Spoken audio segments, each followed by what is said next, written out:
Citoyennes, citoyens, chers amis, chers camarades, bonjour à toutes et tous. Voici la 25e et dernière revue de presse du pôle de Renaissance communiste en France pour cette année 2021. D'avance, nous présentons nos excuses si les conditions techniques ne sont pas optimales, mais le camarade chargé de la réalisation technique ayant été positif, étant positif au Covid, eh bien, il est placé à l'isolement. Et donc, c'est avec des moyens un petit peu moins adéquats que d'habitude que nous réalisons cette dernière revue de presse. Déjà, nous vous remercions pour votre fidélité à l'écoute de cette revue de presse du PRCF que nous essaierons de rendre toujours plus régulièrement possible pour cette année 2022 qui s'annonce. Ce n'est pas toujours évident, naturellement. Mais en tout cas, pour cette dernière revue de presse du PRCF, nous avons décidé de l'intituler tout simplement Crépuscule et Grande Bascule.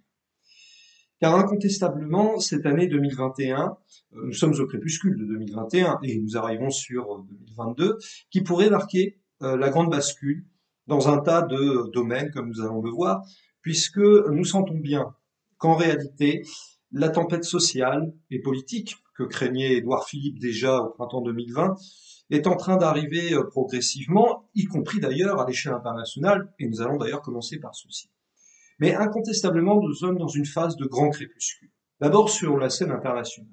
Et ce grand crépuscule sur la scène internationale, c'est celui de l'impérialisme états-unien, de la domination euro-atlantique dans le monde, et qui ces dernières semaines se caractérise par, finalement, se caractérise dans trois zones particulières.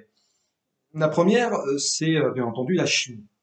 La Chine qui ne cesse d'être toujours plus la cible des médias dits occidentaux, en tout cas des médias aux ordres, et puis de la part des États-Unis, de la France aussi, qui a été ciblée à raison. Quand on dit la France, c'est pas les travailleurs et les citoyens de France, c'est l'oligarchie de France qui a été ciblée à raison par l'ambassadeur de Chine à l'ONU pour démontrer comment les États-Unis et leurs affidés, et malheureusement parmi les affidés, nous avons la France de Macron, pas la France des travailleurs et des citoyens, en ce qui concerne le soi-disant respect des droits de l'homme. Car les États-Unis, plus que jamais, poussent à la guerre. Poussent à la guerre d'abord contre la Chine, alors en invoquant toujours une excuse, tout au long de l'année 2021, nous avons pu le voir. Un coup c'est le Xinjiang avec les Ouïghours, un coup c'est Hong Kong, un coup c'est Taïwan, le Tibet, on n'a pas trop parlé, mais bon, n'oublions pas qu'il y a aussi cette question-là que les Américains, que les États-Unis n'hésiteront pas à réactiver. En tout cas, nous voyons bien, plus que jamais, les volontés bellicistes, agressives de la part de l'impérialisme états-unien vis-à-vis de la Chine. En ce moment, plus que jamais, vis-à-vis de la Russie.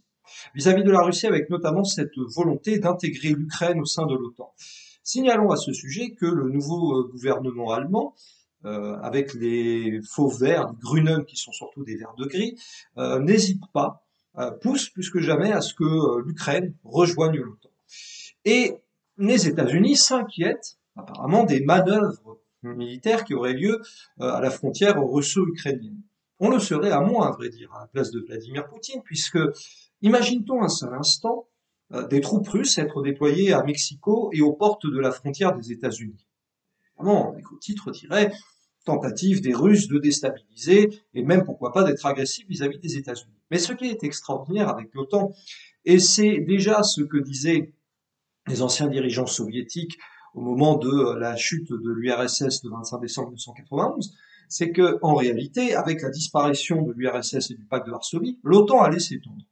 Bon, Gorbatchev, un traître et un abruti, disons clairement, avait cru à la promesse des États-Unis que l'OTAN ne s'étendrait pas.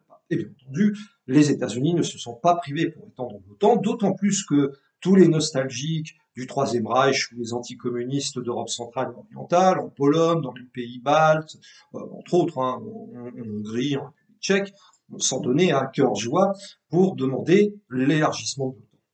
Et on voit bien aujourd'hui que ce sont les États-Unis qui poussent à la guerre très clairement vis-à-vis de la Russie. Et puis, le crépuscule, on le retrouve aussi en Amérique latine, avec les récents succès électoraux d'une gauche plutôt patriotique et populaire. Ça ne veut pas dire qu'elle est parfaite sur un certain nombre d'aspects, mais le symbole, c'est la victoire de Gabriel Boric au Chili. Sans qu'un blanc-seing soit accordé à Gabriel Boric, parce qu'après tout, celui-ci doit bien comprendre qu'au Venezuela, À Cuba, au Nicaragua, il n'y a pas le même, il n'y a pas, ce n'est pas la même chose que la violence de l'impérialisme états-unien.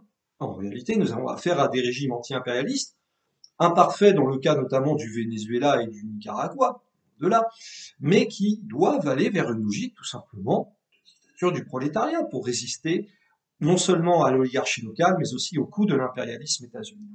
Nous sommes donc très heureux de ce qui s'est passé au Chili, la défaite du néofasciste Cast, mais il faut faire attention à ce que le nouveau gouvernement chilien ne bascule pas dans une logique qui favoriserait progressivement le retour, l'émergence d'une droite néofasciste qui, à l'image de l'impérialisme des États-Unis, en réalité est plus fragile qu'il n'y paraît. Alors bien entendu, c'est normal que lorsque l'on a le pouvoir, on essaye d'exercer la force, la pression, etc. Mais d'un autre côté, cela annonce le crépuscule d'un ordre. Le crépuscule d'un ordre qui est l'ordre capitaliste. Et c'est le deuxième point sur lequel nous voulons insister, c'est le crépuscule en fait du capitalisme euro-atlantique qui est en train de se produire. Ce crépuscule, nous le voyons à travers la situation sanitaire. En particulier, là, en France, avec les annonces récentes qui ont été effectuées, et qui démontrent une chose fondamentale depuis le début de cette pandémie de coronavirus, c'est que les femmes et les hommes qui dirigent le pays, en réalité, ont une défiance absolue vis-à-vis des travailleurs et des citoyens. Les prennent pour des abrutis, pour des moins que rien, pour des rien tout court, d'ailleurs, depuis le début, les infantilisent, les grégarisent, et finalement, les traitent progressivement comme de simples exécutants même, de leurs lois de plus en plus liberticides, avec des décisions d'une incohérence absolue. Voici par exemple que le port du masque dans les rues va devenir obligatoire à Paris, dans les Hauts-de-Seine, etc. Si vous êtes tout seul dans la rue avec un masque, bon, on peut se demander si vous pourriez vraiment être contaminé. En réalité, quelles que soient les mesures qui sont prises depuis le début face à cette crise sanitaire, et nous rappelons que le PRCF condamne et combat fermement le pass vaccinal, le pass sanitaire ou l'obligation vaccinale qui ne font que traduire une défiance vis-à-vis des travailleurs et des citoyens. A contrario, nous avons toujours dit que nous sommes favorables à la vaccination la plus large possible, avec le libre consentement et avec tous les vaccins possibles à disposition, notamment les vaccins russes, chinois et cubains qui ne sont jamais arrivés en France. On se demande bien pourquoi, si ce n'est pour complaire aux grands groupes évidemment pharmaceutiques comme Pfizer ou Moderna en particulier.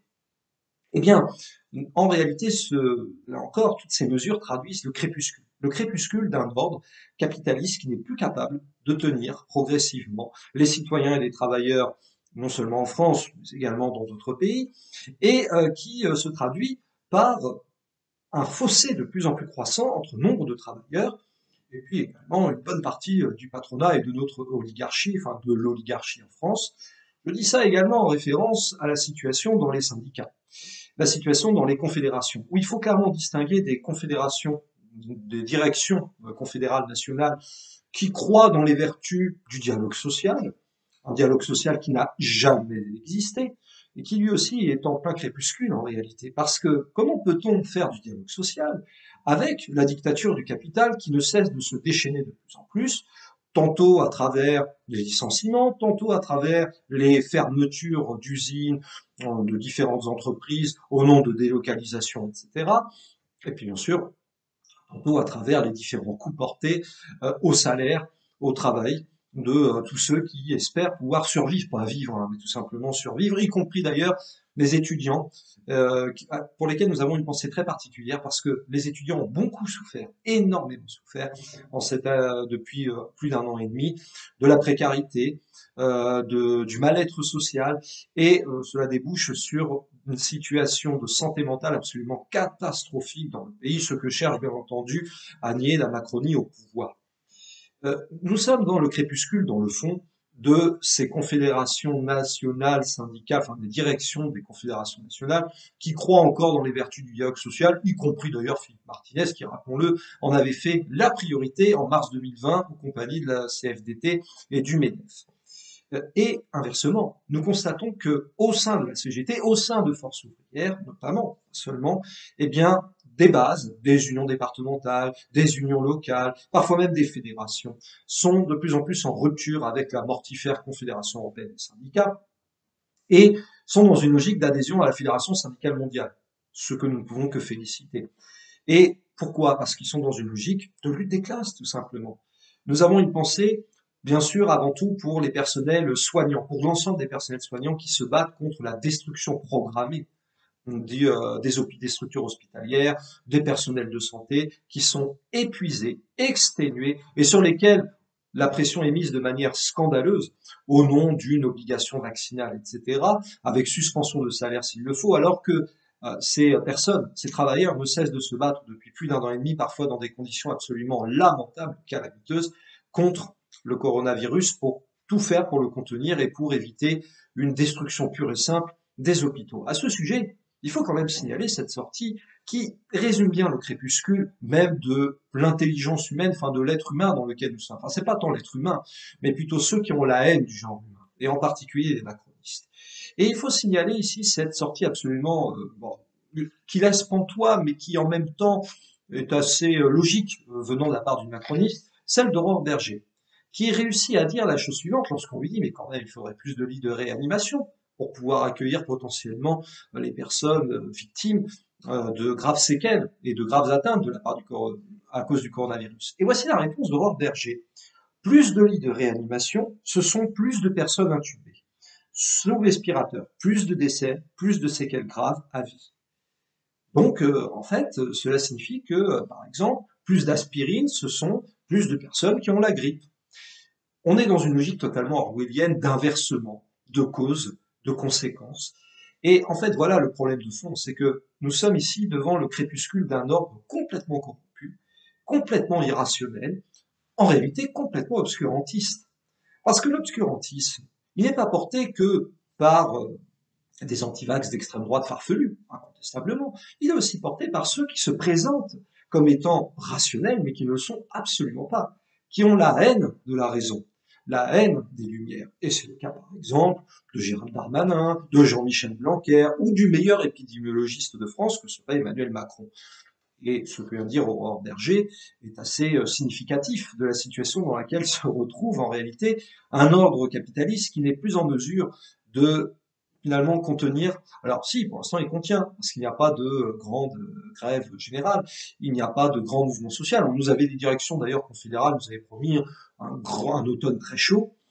Dire, nous n'avons pas vu grand-chose à part la mobilisation du 5 octobre qui d'ailleurs n'avait pas été si chaude que ça.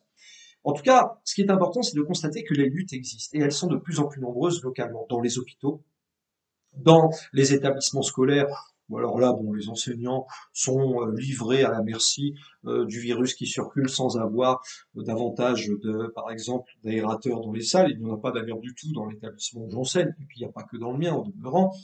Et puis, on ne peut pas oublier tous ceux qui se battent contre la destruction de la forêt au sein de l'ONF, contre la destruction des bases industrielles du pays, quand bien même la réindustrialisation, pour M. Mélenchon, n'est pas une priorité, c'est même que du blabla, c'est ce qu'il a dit récemment lors de son congrès à Nanterre le 5 décembre dernier. Eh bien, nous soutenons bien sûr tous les travailleurs qui se battent pour conserver l'outil de travail, leur outil de travail. Malheureusement, pour l'instant, pas pour l'acquérir, c'est ce que nous voulons, pour exproprier l'outil de travail, justement, au patronat, mais au moins pour déjà le préserver, le sauver de toutes les délocalisations et de toutes les destructions qui sont notamment téléguidées par qui? Par l'Union européenne. Et là, encore une fois, le crépuscule de l'Union européenne, nous n'en sommes pas si loin que ça, dans le fond, parce que lorsque l'on réfléchit bien, le totem État bouquet Union européenne est en train de se déliter également progressivement. Et l'arrivée d'une nouvelle équipe, d'un nouveau chancelier en Allemagne, permet de montrer quel est l'objectif, en fait, de cette Commission européenne, du gouvernement allemand, de la Banque centrale européenne, c'est d'aller vers un État fédéral européen. C'est l'ambition affichée par le chancelier d'Allemagne. Alors vouloir désobéir, vouloir attendre les États-Unis socialistes d'Europe, nous allons en reparler, ou une Europe sociale dans ces conditions, c'est en fait tromper délibérément les citoyens et les travailleurs et les entraîner vers de dangereuses illusions dont nous allons reparler. En tout cas, le PRCF s'honore d'être présent aux côtés de tous les travailleurs dans tous les secteurs, avec une pensée par exemple pour les travailleuses du groupe Nocivé dans le Nord qui doivent faire face à une direction rapace, comme d'habitude, et que nous soutenons avec détermination. Il n'y a pas que elle, bien entendu, il y en a d'autres. Et nous avons donc une pensée pour eux pour cette année 2022 qui arrive et qui pourrait marquer, et c'est le dernier point de cette revue de presse, également le crépuscule de l'ordre politique établi. À l'heure actuelle, si nous regardons bien la situation, évidemment, il va y avoir l'élection présidentielle. Enfin, si on l'a, on ne sait pas, hein. Entre-temps, il peut y avoir des bouleversements de toute nature. Mais en imaginant qu'elle ait lieu, nous pouvons constater qu'il y a dans le fond trois blocs qui se présentent dans cette élection présidentielle, et trois blocs qui sont caractérisés tous par, on le verra, un point commun important, c'est-à-dire l'adhésion à l'ordre européiste dans le fond. Le premier bloc, c'est la bande des quatre. En fait, c'est le bloc réactionnaire fascisant. Zemmour, Le Pen, Macron, Pécresse. Aucun ne veut sortir de l'euro, aucun ne veut sortir de l'Union européenne, aucun ne veut sortir dans le fond de l'OTAN, quand bien même Éric Zemmour ou Marine Le Pen veulent faire croire que, mais en réalité, il faut être bien clair, Madame Le Pen est une défenseuse de Donald Trump, et puis alors on ne parle même pas d'Éric Zemmour. Et bien sûr, aucun ne veut sortir du capitalisme. Autrement dit, ce sont des forces politiques totalement soumises aux institutions réelles du pouvoir. L'Union européenne, donc la Commission européenne, la Banque centrale européenne à Francfort, le FMI, l'OMC, la Banque mondiale, tout ça, ça ne les intéresse pas. Pour eux, les ennemis, ce sont qui les musulmans, qui les travailleurs immigrés, qui les syndicats, qui les communistes, hein, naturellement. C'est ça, et puis les gilets jaunes, bien entendu. Donc voilà qui sont les ennemis de cette bande des quatre. Une bande des quatre dont à propos de laquelle il faut être lucide. Il y a de grandes chances que le prochain président ou la présidente de la République soit issu de cette bande des quatre, mais qui, dans le fond, ne fera que poursuivre la politique eurodestructrice des services publics, des conquêtes sociales, des droits sociaux, des libertés publiques, du produire en France également, de la langue française. Il faut rappeler quand même que Valérie Pécresse a eu le prix de la carpette de la carpette anglaise en 2008. Eh bien, ces gens-là vont continuer à démanteler tout ce qui compose la France et la République unie indivisible. Mais n'attendons rien non plus du deuxième bloc, d'un deuxième bloc qui est absolument pitoyable à plus d'un titre et qui regroupe tout ce qu'on ose appeler socialistes, sociodémocrates, écologistes ou que sait-on encore.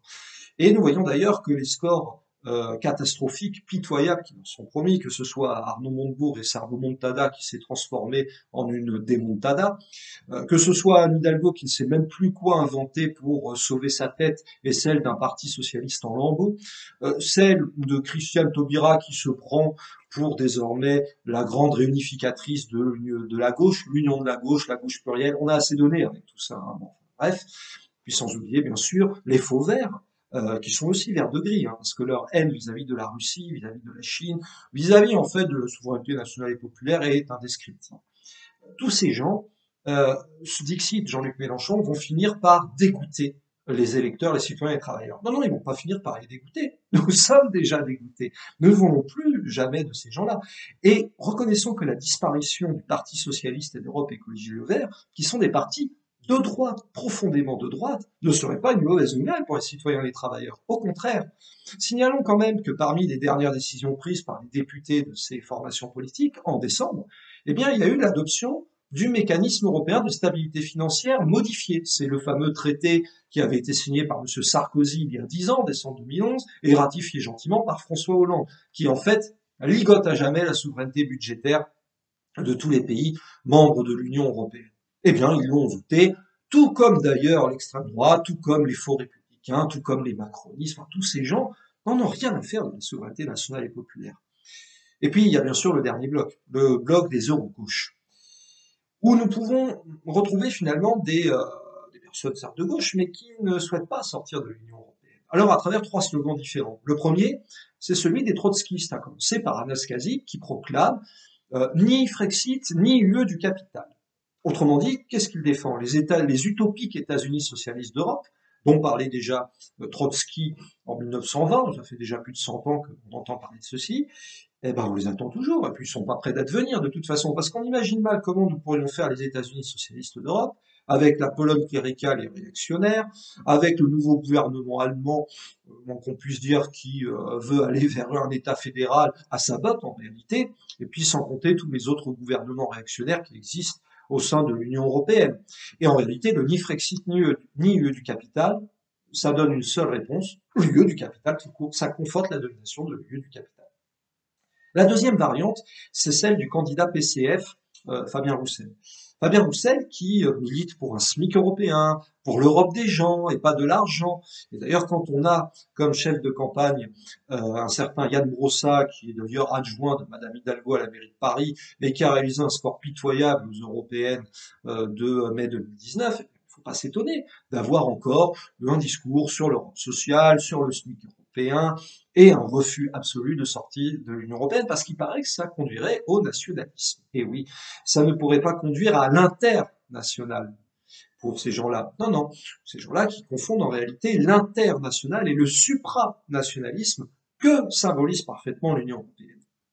Et puis il y a la dernière variante, qui est celle proposée par Jean-Luc Mélenchon.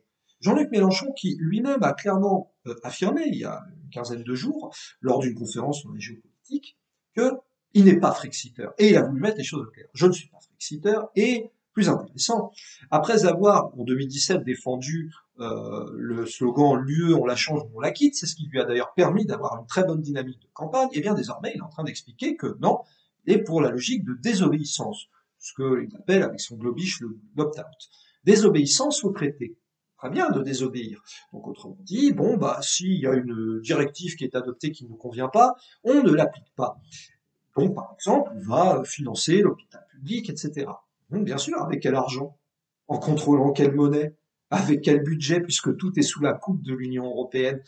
La désobéissance, c'est finalement un petit peu comme l'enfant qui désobéit à son père ou à sa mère. Mais à un moment donné où les parents, c'est eux qui continuent d'avoir le pouvoir sur l'enfant. Eh bien voilà le souci de finalement de l'Union populaire, défunte France insoumise, c'est qu'elle refuse d'affronter dans une logique radicale, claire et cohérente l'Union européenne et refuse la sortie de l'Union européenne. Il n'est d'ailleurs pas étonnant de voir qu'Aurélie Trouvé est désormais à la tête du Parlement de l'Union populaire, puisqu'elle est issue d'attaques totalement hostiles à la sortie de l'Union européenne, de voir que Manon Aubry occupe une place de plus en plus fondamentale, centrale dans la campagne menée par Jean-Luc Mélenchon. Et en réalité, c'est d'autant plus regrettable que ce qui est en train de se produire progressivement, c'est le crépuscule de tout cet ordre, hérité de quand? Hérité depuis au moins le début des années 1980, si ce n'est même les années 1950 en ce qui concerne l'Union européenne. Alors nous approchons en réalité d'une grande bascule. Quand aura-t-elle lieu? Il est difficile de le dire. Et elle n'aura certainement pas lieu au printemps 2022, puisqu'il y a de grandes chances que l'élu suprême soit en réalité un candidat choisi par les médias d'ordre, un candidat du système. Pour le moment, Emmanuel Macron est le mieux placé, mais ne perdons pas de vue que Valérie Pécresse est une solution de rechange. Ne perdons pas de vue aussi que Marine Le Pen est une solution de rechange pour le bloc bourgeois au cas où les deux autres seraient trop grillés, voire Éric Zemmour. Le bloc bourgeois a déjà fait son choix, très clairement. Et puis, si la grande bascule n'a pas lieu à ce moment-là, elle peut avoir lieu par la suite. Pourquoi? Parce que la violence de classe qui est menée par le bloc bourgeois est devient de plus en plus insupportable à tout point de vue, restriction des libertés, y compris dans le cadre de la fausse politique sanitaire, en réalité pas du tout sanitaire, qui est menée dans le cadre de la destruction des services publics, nous l'avons dit, dans le cadre du démantèlement de la République une et indivisible, des droits sociaux, etc. Et tout ceci nourrit quoi, dans le fond? Vous savez, le crépuscule d'un ordre débouche sur une situation d'incertitude, voire de grand vide. Et c'est là où nous atteignons le point de grande bascule. La grande bascule peut se faire de manière négative, c'est-à-dire une sorte de 30 janvier 1933, ou en tout cas de situation de fascisation accrue et de bellicisme dangereux à l'échelle mondiale. Mais la grande bascule, ça peut être aussi du 1917, du 7 novembre par exemple, ce qui serait la meilleure des dates, naturellement.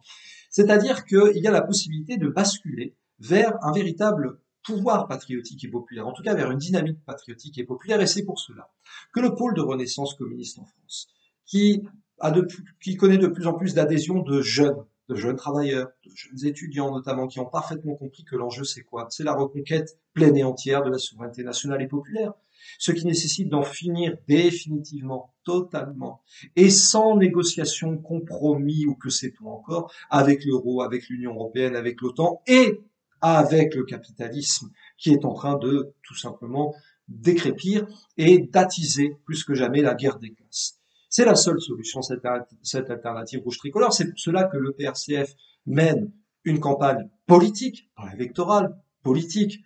Nous ne sommes pas dupes. Nous savons très bien que nos chances sont pratiquement nulles dans le cadre d'un système complètement verrouillé, où le CSA justifie la censure totale des médias aux ordres, où il faut 500 parrainages avec, rappelons-le, transparence, comme c'est dit, des maires qui parrainent, autrement dit la publication des noms, et vous voyez bien que les maires derrière seront contraints de rendre des comptes à leurs créditeurs, si j'ose dire. Eh bien, le PRCF mène cette campagne et continuera de la mener quoi qu'il en soit. Quoi qu'il en soit, parce que nous portons une campagne politique pour la seule véritable alternative face à cette exploitation, face à l'ordre qui soumet à tout point de vue, à savoir le Frexit progressiste. Et voilà pourquoi nous vous appelons, vous toutes et tous, citoyens, travailleurs, camarades, amis, à rejoindre l'alternative rouge tricolore, la campagne pour l'alternative rouge tricolore, et surtout à adhérer au PRCF. Pourquoi? Parce que nous ne renions pas le passé communiste. Loin de là. Nous sommes fiers de la France rouge, comme c'est indiqué derrière. C'est d'ailleurs l'alliance du drapeau rouge et du drapeau tricolore. Tout comme nous sommes fiers des symboles qui sont juste au-dessus ici de la faucille et du marteau. Nous ne sommes pas là à les dénigrer, à les ranger comme des instruments du passé. Bien au contraire, c'est l'avenir. L'avenir, eh bien, c'est de mener frontalement, radicalement, la tête haute, le combat de classe contre, finalement, tous ces gens qui sentent bien que progressivement le pouvoir leur échappe, que la domination, que l'hégémonie leur échappe. Et voilà pourquoi le PRCF, qui clôt une année difficile pour tout le monde, mais de plus en plus attirante et positive en termes d'action, positive en termes d'adhésion, positive également en termes de capacité d'ouverture. Rappelons que l'Université populaire des 12 au 14 novembre a été un grand succès avec cette capacité de pouvoir s'entendre avec des non-communistes, à pouvoir dialoguer avec eux, à pouvoir échanger avec des camarades proches de nous. Je pense par exemple à François Boulot. Je pense également à Christophe Prudhomme, qui était présent en tant que représentant CGT Santé. Je pense également à des intellectuels de renommée comme Jacques Pauwels ou Frédéric Farah sur le plan de l'économie. Je pense aussi à des camarades comme Bruno Drewski, à Guillaume Suin qui étaient présents. Et d'avance, je présente mes excuses pour tous ceux que j'ai oublié de citer, Jean-Pierre Page et Stéphane Sirot, pour le côté syndical notamment. Eh bien, cela démontre que le PRCF, plus que jamais, est dans le combat nécessaire pour reconstruire un grand parti communiste de combat que nous parviendrons à reconstruire, que nous parviendrons à reconstruire, pas tout seul, naturellement, avec des alliés, avec des camarades qui sont en dehors du PRCF. Mais ce combat est indispensable. Parce que si nous voulons que la grande bascule s'effectue dans le bon sens, celui du grand sursaut patriotique et populaire en faveur des nouveaux jours heureux que nous défendons, non pas depuis un slogan de campagne du printemps dernier, mais depuis plus de 10 ans au minimum, eh bien, il est plus que jamais indispensable de rejoindre le PRCF et de mener cette campagne pour l'alternative rouge et tricolore. Plus que jamais, nous comptons sur vous, sur votre détermination, le combat à mener. Nous vous présentons d'avance d'ailleurs nos meilleurs vœux de santé, de fraternité et de combativité pour cette année 2022 qui pourrait peut-être s'avérer décisive en faveur de la grande bascule vers l'alternative rouge et tricolore. Le combat continue, camarades.